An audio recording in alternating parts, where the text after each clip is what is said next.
Segurament no diria ningú que aquest home, menut i discret, és un dels més destacats representants de la pintura abstracta a Catalunya i al món. Alfons Borrell, avui, és ja un pintor molt apreciat, reconegut per la crítica i seguit i admirat per un grup cada vegada més nombrós de coneixedors de la seva obra. Però encara és també, en bona part, un artista, podríem dir, ocult.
Què vols ser, tu? Vols ser pintor o vols ser pintura? Doncs jo m'agradaria ser pintura, que no pas pintor. És molt diferent, això. Si tu és pintura és que estàs dins de la pintura, estàs barrejat a dins del bosc, del verd, del gris, del blau, que tots són colors, però perquè dic de vegades, ostres, és que a mi m'agradaria tirar-me al mar i sortir blau, perquè jo m'agradaria ser pintura. El que passa és que és un utòpic, però això és dir, ostres, aquest tio és molt orgullós. No, és que hi ha una sensació de dir jo soc artista i pintor, jo no sóc un artista i pintor. Jo m'agradaria ser pintura, solament pintura.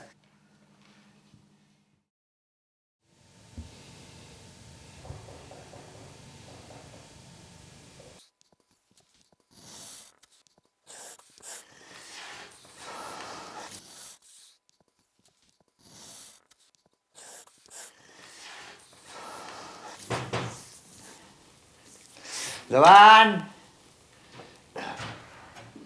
Fons, Ai, hola. Susana. Com estem? Molt bé, i tu? Ja ho veus, res. Res? Com que res? Què m'expliques? Vas explicar tota una sèrie de coses d'un quadre de l'Ateneu, no? Ai, calla, sí, sí. Què? Què és això? No, és una cosa que, en fi, és una història que em van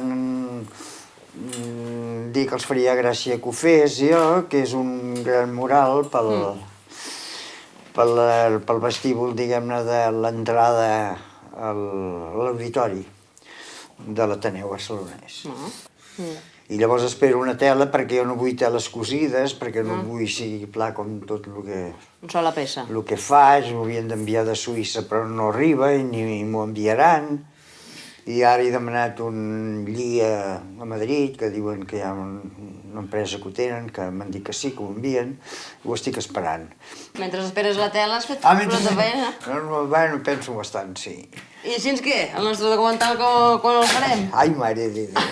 Ai, mare de Déu. Farem o no? Això i tant que farem, sí. Suposo que ja ho tens més o menys pensat, no? Sí, sí.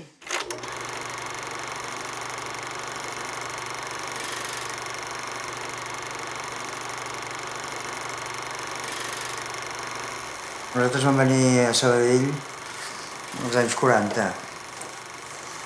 Vivíem a Blanes i de Blanes, quan ens va acabar això de la guerra, vam venir a viure a Sabadell perquè el meu pare treballava a l'aviació.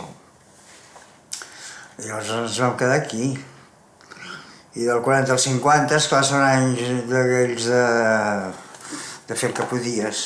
I la sort, que crec que era una sort perquè en aquells moments era difícil, és conèixer El Mateu Alberca, que era un personatge molt culte, aquest noi doncs, va anar introduint-me, bueno, amb altres, però a mi introduint-me dins d'aquest món, diguem-ne, aparentment selecte, que és la pintura, la música i tal, fins a cert punt que em portava amb altres, però a mi precisament, amb un grup que era de la Vila Casas, germà de la Vila Casas Pintor.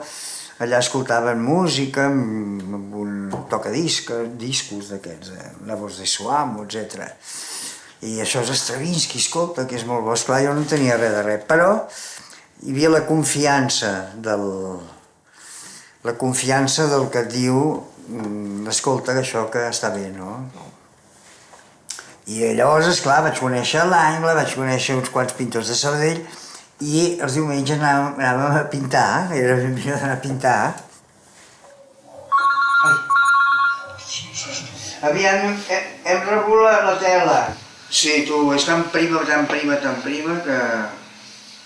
me l'han enviat. Sí, tu, és un desastre, un desastre. Sí, és transparent. Mirem a l'altra banda, hi ha un moment que ens ho mirem, que la tenim aquí. Trama oberta o tancada? No, és trama plana, però bastant... Jo veig que està bastant tancada. Sí. El volum baixa, ja la conec, sí. Jo t'ho vaig repetint en veu alta perquè hi ha un amic, l'Albert, que m'ho va apuntant, això, Sents? Me l'han enviat a dins una capsa de cartró, embolicada, amb uns plàstics. Plegada amb cecs, vull dir, bueno, això és igual.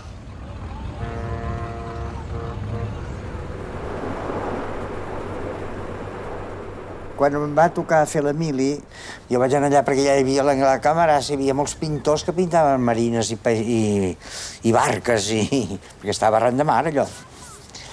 Però, esclar, jo vaig anar allà amb una mena de maleta de mimbre, allò que feien com d'anar de pícnic, no? Allà dins, amb la caixa de pintures, el cavallet lligat amb un cordill.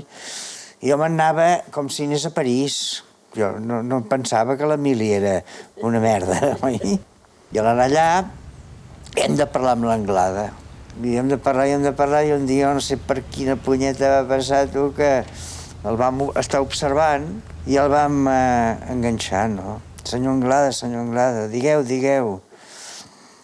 Perdoni, però és que nosaltres, si vostè volgués, que ens agradaria saludar-lo.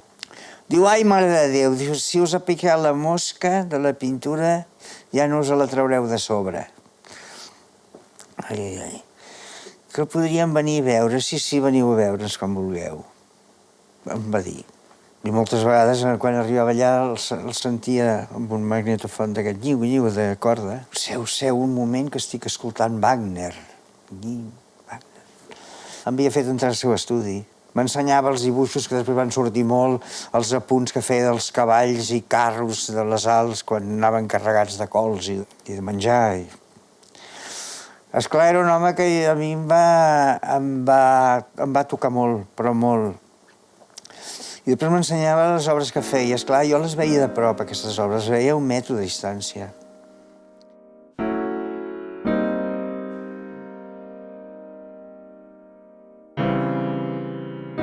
Com pot ser que el que m'han dit de la pintura, el poc que m'han dit, era aquella mena de figuració tan radical, no? I en canvi, aquest individu, aquest home, aquest personatge, que té la valentia de desdibuixar la forma. O sigui que es veu en cor de fer aquestes figures tan llargues, aquests arbres, aquests pins, recargolats amb aquest color tan exagerat, que pràcticament és irreal. Vol dir que la pintura pot tenir altres camins. Clar, per això, un tio que no ha llegit res, que tingués aquesta reacció als 20 anys de realment descobrir el que podia ser el concepte de l'art, va ser com una intuïció. Aquells 2 anys que vaig estar allà va ser una transformació total de la meva vida.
Bueno, ara ja no hi puc fer res més, ara ja està, tot això.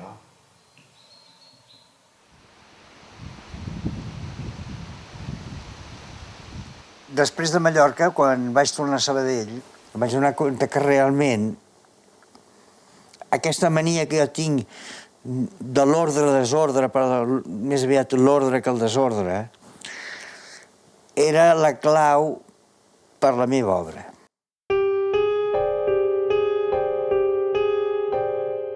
Després de fer 2.000 dibuixos que tens allà, o no sé quants n'hi ha, per buscar un llenguatge, em vaig donar compte que aquesta preocupació era sempre col·locar uns signes o uns símbols o unes taques dins un espai. Llavors vaig dir, ostres, però si, punyeta, és això, no busquis més. Sí, ho veig bé.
Va ser la clau perquè a partir de l'any 50, llavors jo vaig anar fent etapes molt curtes fins a arribar a l'abstracció l'any 55. Al cap de 5 anys de jo conèixer l'anglès, vaig passar a l'abstracció. Un dia, mirant per la finestra, vaig veure una seqüència de la vida d'unes persones que estaven allà menjant, eren uns treballadors de la construcció. I jo vaig dir, això que estic veient, jo, si ho hagués de pintar, amb aquesta mena de revolució que porto dins, jo no ho podria pintar d'aquesta manera que ho veig. Jo hauria de pintar d'una manera diferent, que és l'abstracció.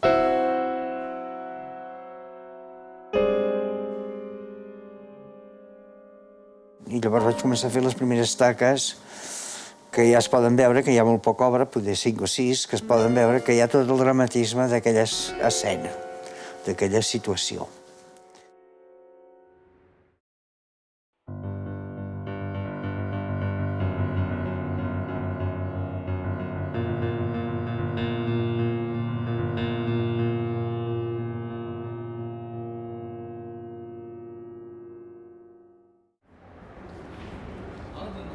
L'any 59, l'Angle se'n va a París i és a París on troba dos pintors importantíssims, tant pel grup Gallot com pel que passarà a Sabadell en els propers anys, que són Gabriel Morvay, pintor polonès exiliat, i Vladimir Slepian, que era un pintor rus, fill de l'aristocràcia russa, jueu, i van fer unes accions que es deien 1.000 xinesos jugant als escacs a fora del Museu del Louvre, que van agafar un llenç i van pintar de manera informalista uns quadres fets com un revulsiu.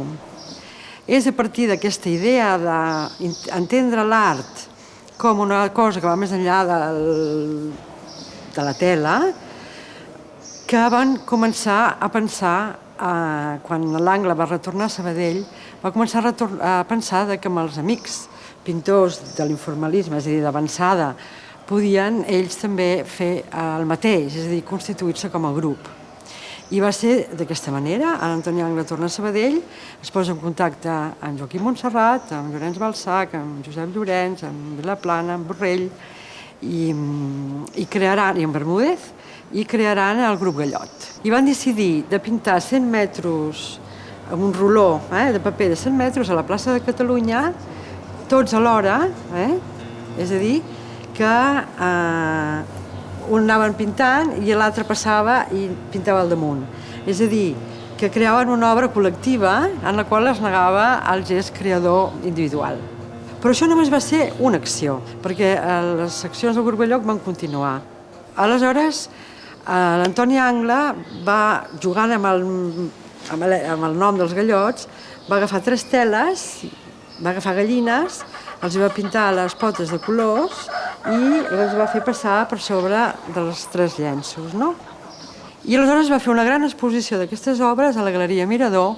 Va ser dintre de la galeria que Manuel Duque va fer la seva acció, que va pintar un gall i després el va destruir, no? És a dir, com una acció. Costa d'entendre, nosaltres ho hem entès, una vegada hem vist després tot el que és el happening, tot el que era les arts d'acció, i ara veiem que va ser un moviment pioner completament a Europa. Però en el moment que es feia, els crítics ni el públic no sabien què passava ni per què ho feien. Jo, per comptes d'entendre-ho d'una manera, ho vaig entendre a la manera que a mi m'interesquera, de dir, molt bé, jo poso aquest gest, que és la meva escriptura, i ve al darrere i me'l destrueix. Per tant, haig de començar de zero, la pintura. Clar, el Gallot és un moment de trencament, no? És a dir, i ara, un cop hem destruït tot això, i ara cap on anirem, no? O cap on aniré jo? I a partir de llavors, el 62 o així, i llavors és quan va arribar el forat total. Vull dir, sucumbir davant d'una història que tampoc la pots explicar perquè és que no sé què punyetes va passar, però vaig caure al pou de la tristor, del desengany, del no per què serveix, no vull pintar més, etc. I potser en aquell moment comença un període molt més d'introspecció, que és el que es diu, no? Aquest període de tancament, que coincideix amb el naixement de seus fills, de tots 3, que coincideix amb aquest moment difícil econòmicament, de que a has de decidir, tens 3 fills, has de treballar, has de guanyar uns diners, i per tant, la pintura no te n'aporta de diners i d'ingressos, i per tant has de trobar els teus moments, no? De continuar fent una feina artística que tu tens tota la necessitat, que no tens l'espai, no tens el temps, però que tens aquesta necessitat de creació. Jo vaig estar 7 o 8 anys o 10 parat perquè exactament estava completament buit. No sabia cap on tirar. L'única sensació que em donava de viure era que algun dia de 3 a 4 de la tarda, després de dinar, jo aquí a la taula, aquí mateix a Can Feu, aquí a casa, intentava, amb una tela que havia comprat, tenir la sensació de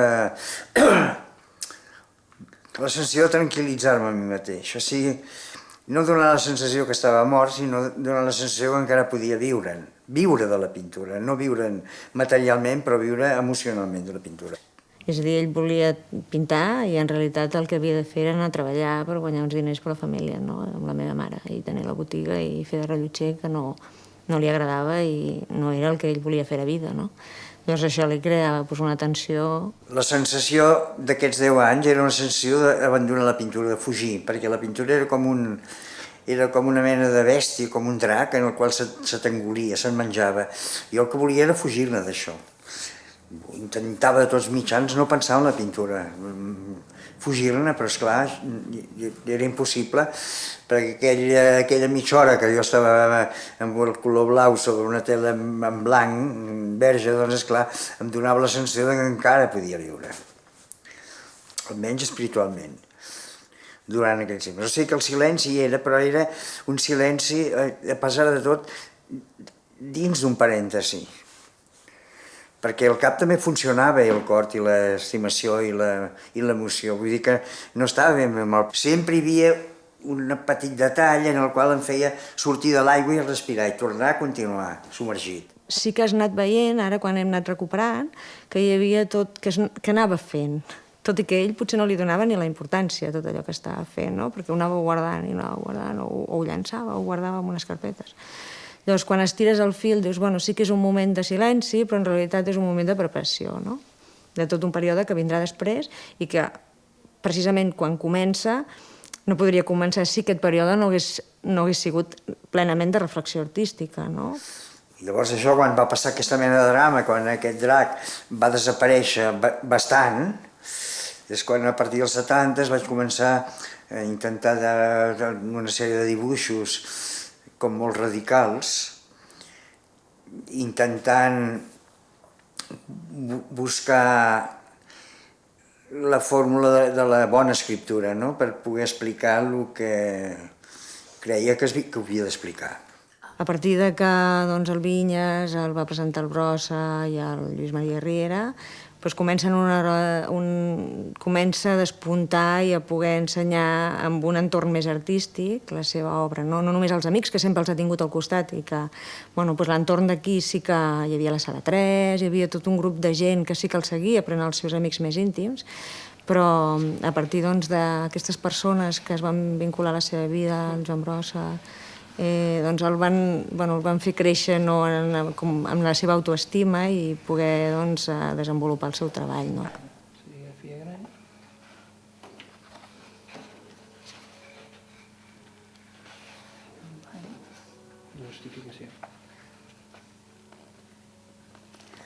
A partir d'aquí va venir una proposta del Brossa parlant amb la Fundació Miró i vaig fer una exposició a l'Espai 13 que era abans. Vaig tenir un estudi petit, després va venir el Brossa a veure una vegada. Clar, allò va anar lligant una història més confortable, per dir-ho d'alguna manera. I després van venir coses més sèries quan el Riera em va proposar la primera exposició a la Prats, però això va ser l'any 79.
En un moment determinat, l'Alfons decideix canviar l'estructura de l'estudi, tira uns envans, en aquella habitació que ell tenia obra acumulada i guardada, es mouen obres i apareixen unes carpetes. Li pregunto a l'Alfons què era aquell objecte tapat i diu, són dibuixos. Res. I bueno, em vaig posar un dia a buscar, a obrir, vaig anar obrint carpetes i va ser com tot un descobriment, perquè hi havia pràcticament d'una manera contínua l'obra sobre paper de l'Alfons des de finals dels 50 fins a mitjans dels 80. I clar, a l'obrir aquelles carpetes i veure els dibuixos vaig donar-me compte que tenia un cos expressiu per si mateix. És a dir, que si per aquelles coses l'Alfons no hagués pintat cap pintura, cap obra, i es mantinguessin tots els dibuixos, l'obra de l'Alfons tindria un cos expressiu molt sòlid, no? Perquè l'obra tenia una consistència, no? I va ser també aquest corpus que tenia l'obra de dibuix que em va animar també a muntar-li una exposició que es pogués veure tota aquesta búsqueda, tot aquest recorregut d'ell i que s'entengués molt bé d'on ve l'Alfons i el seu camí de recerca ascètica, quasi, no? Y se puso en aquestes idees. Sí. Bastante la idea de la soledad que decíamos también, ¿no? Que es una situación... Yo conocía parte de la pintura de Borel, pero nada de sus grabados. Y lo que me ha interesado mucho es la fuerza, la espontaneidad de los grabados a un momento donde él no conoce mucho al arte que se hace en estos años. No conoce a la pintura americana, no conoce al expresionismo europeo tampoco, porque es aislado y España es aislada también. Y yo fui realmente impresionado. Para mí lo más impactante es como sin una preparación intelectual, sin una formación artística profunda, consigue unos resultados plásticos gracias a la intuición y a la emoción extraordinariamente potentes. Yo pienso que Borel es realmente un artista con una importancia real, porque no trabaja en un marco identificado y pone su propia marca sobre el trabajo. Finalmente sería interesante de tener una retrospectiva de la primera parte de la obra y después incluido en términos de cambios politicales y de apertura del mundo del arte con un aspecto de historia social del arte. 60. Calia mirar l'obra en el seu context, no? En el context de l'època en què l'Alfons va fer aquesta obra, no? On aquí pràcticament un país amb més dificultats, no? per tirar endavant una proposta així. Fantàstic, Molt bé. El blau perfecte, aquest blau, I ara quan el veurem relacionat amb el taronja, pam! No estem acostumats a aquests relacionats amb un espai d'aquestes dimensions. Tan potent, a més,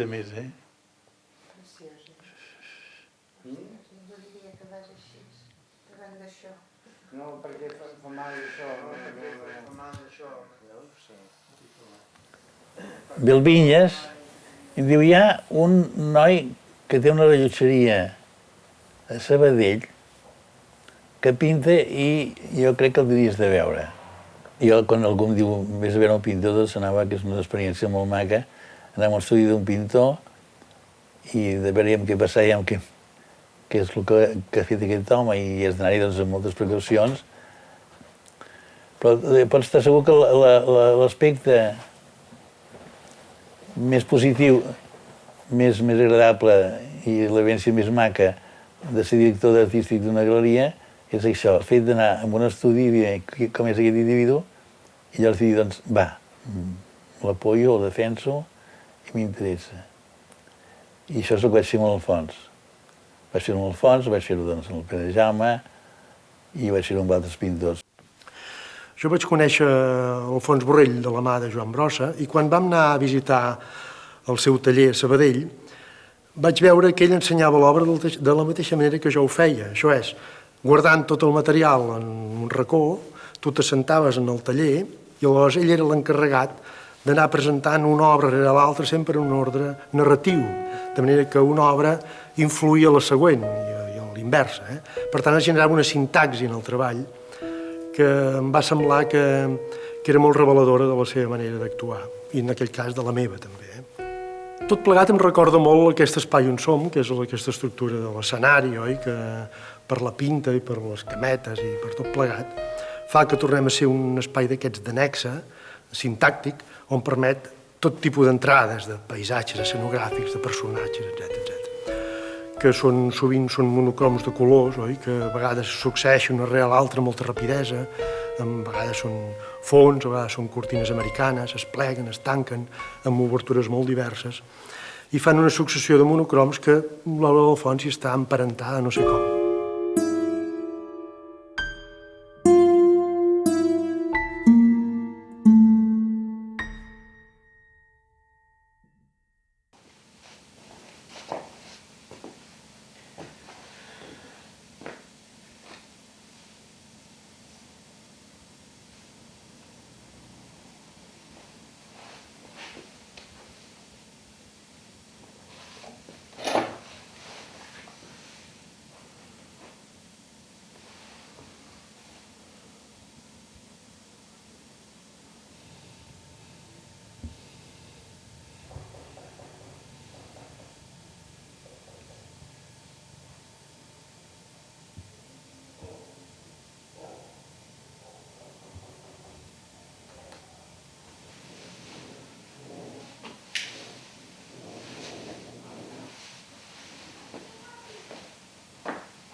Jo vaig fer una exposició, una de les exposicions en el MACBA, que es deia La pintura dels 70.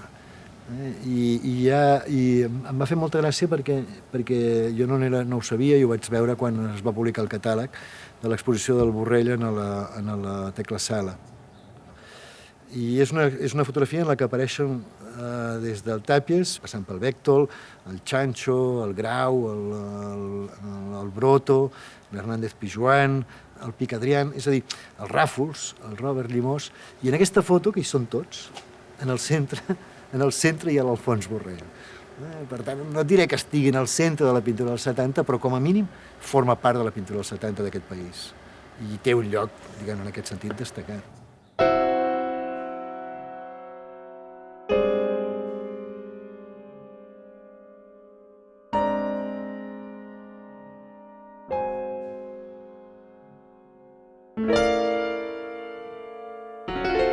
El context català també ha fet que la figura importantíssima d'un Tàpies deixés de banda, pel seu propi pes, obres de gran intensitat en l'informalisme, abstracte o líric, com podien ser el mateix Albert Ràfols Casamada, que com que era pedagog s'ha potenciat, un Hernández Pijuan, que com que a la vegada exercia un paper social actiu ha tingut més presència, en canvi el Borrell, i tants altres, però el Borrell, que al meu entendre és el més pur, extremista i radical de tots ells, i amb una obra lírica més extrema, per ella sola, ha quedat naturalment minvat per aquest període estètic de la cultura espectacle, una obra callada en aquí al mig i pinta poc.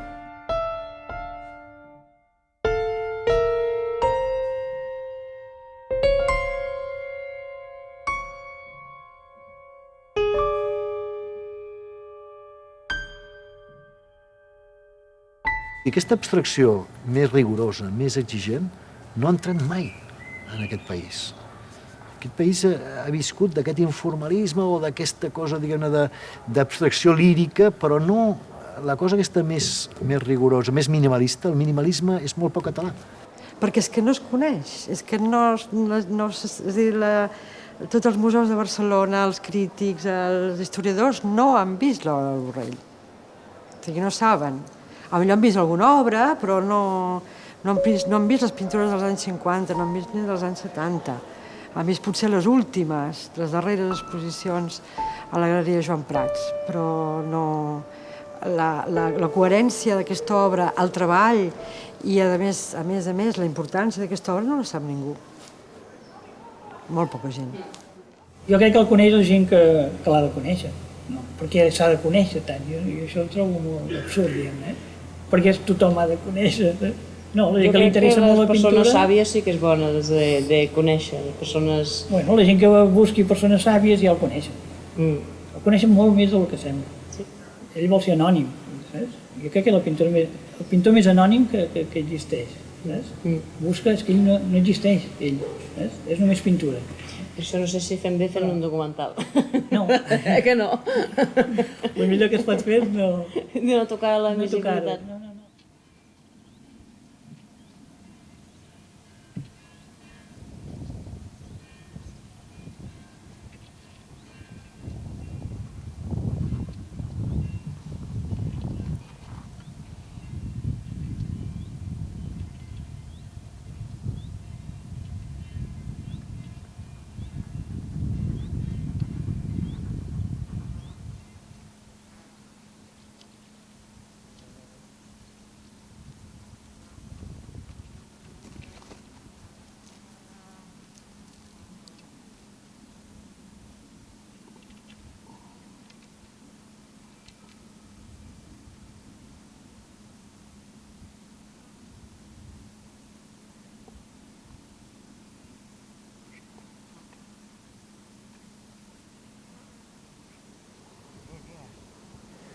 Jo, si hagués de pintar un paisatge, millor dit, encara en pinto algun de paisatge, que és imaginari, que és un paisatge sentit, però jo ja deia, a mi m'agradaria més anar al paisatge i menjar-me l'herba del paisatge, o trepitjar la terra del paisatge, o revolcar-te per la boira del paisatge. Això m'agradaria ser.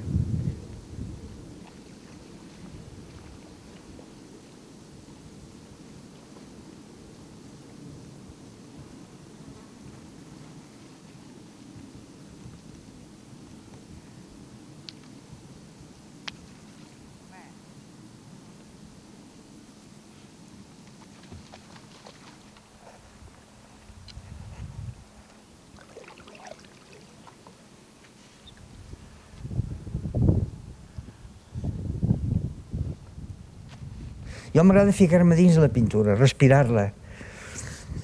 La pintura no forma part d'una acció exterior, sinó que forma part de tu. Tu ets el secant, ets un paper secant, tu, que rep sota la influència de fora.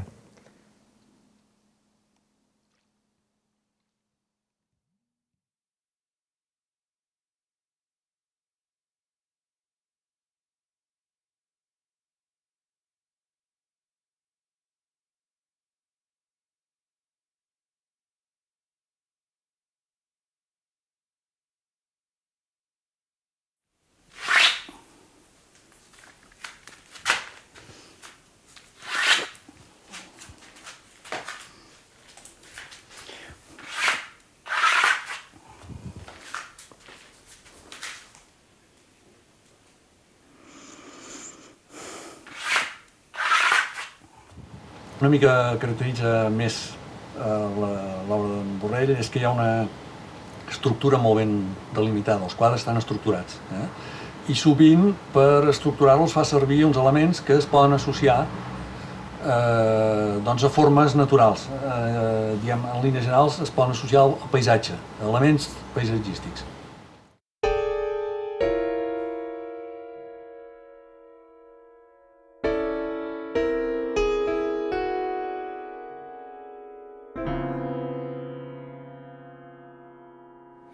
Els colors, per un pintor, són la intensitat, i la pintura és intensitat. Són el vehicle que el pintor utilitza per expressar el que vol expressar. I això és tot un món. A ell li agrada més veure aquests colors, sí, clar, com una part de la natura, com una part del món, com una part de la vida, i que es manifesten de forma lliure amb la seva pintura. Ell ha fet d'aquests colors el seu llenguatge. I per un pintor el seu llenguatge és tot.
Jo cada vegada em destorota, queda...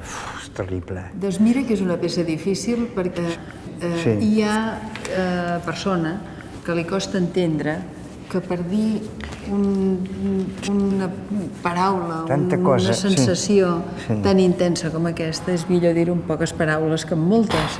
Clar. A tu què et sembla? Home, jo em sembla perquè estic completament d'acord. Jo cada vegada que el veig m'emociono, és com si... Però jo quan el vaig veure per primera vegada, que vaig entrar ben bé, doncs, perquè anava a treballar i no...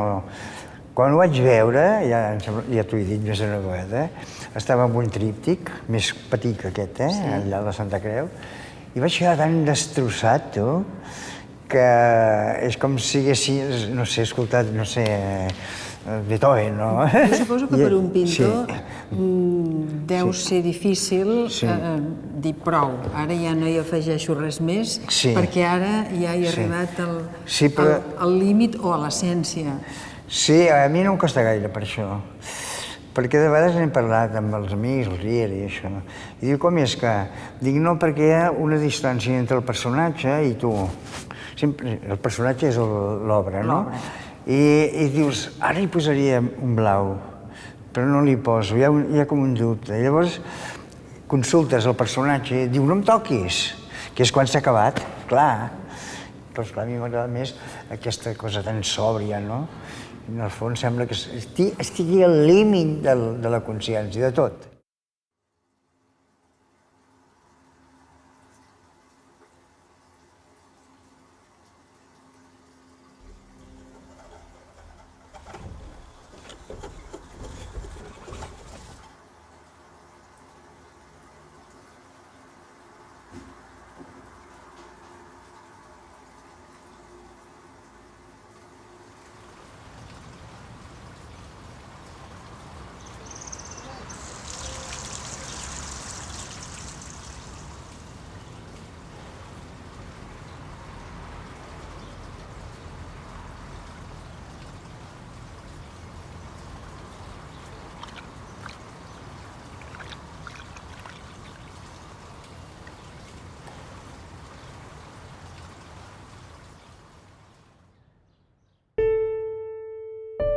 el moment en què la Rosa es va morir, el sotrac aquell tan fort va ser un canvi de dir fer punyetes i la cosa ha d'anar molt més directa i sense tantes manies.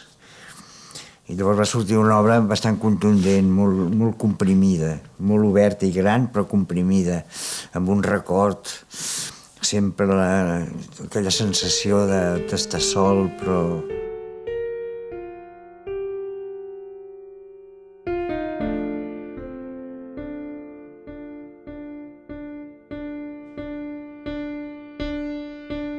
És que la pintura què és, sinó els sentiments?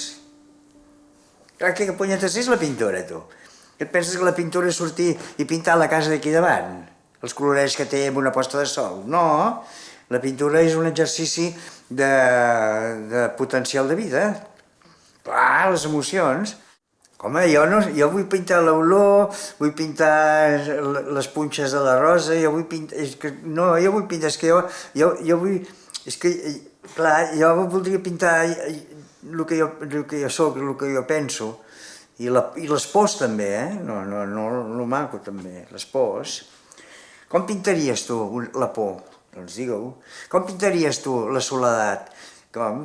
Faries una ratlla amb un arbret? Com pintaries tu què sé, clar, és que és una cosa de consciència, Jo hi ha coses que no m'hi veig en cor de fer-ho. En canvi, em veig en cor de ser, amb la pintura, explicar, a mi mateix, primer de tot, explicar sensacions, diguem-ne, difícils d'explicar. La Susana em va regalar un hibiscus, i la planta aquesta de l'hibiscus és una planta que cada dia fa una flor i es destrueix. I esclar, tu te la mires, no?, de bon matí, i veus que necessita viure aquella flor. I després, quan està plena i maca, després diu, jo penso que deu dir, m'heu vist, oi? M'heu admirat, no? Oi que és la gran naturalesa, la gran veritat de l'ordre? Doncs ara em torno petita i em destrueixo. Clar, això és el gran poema de la vida. Clar, com ho pintes, això?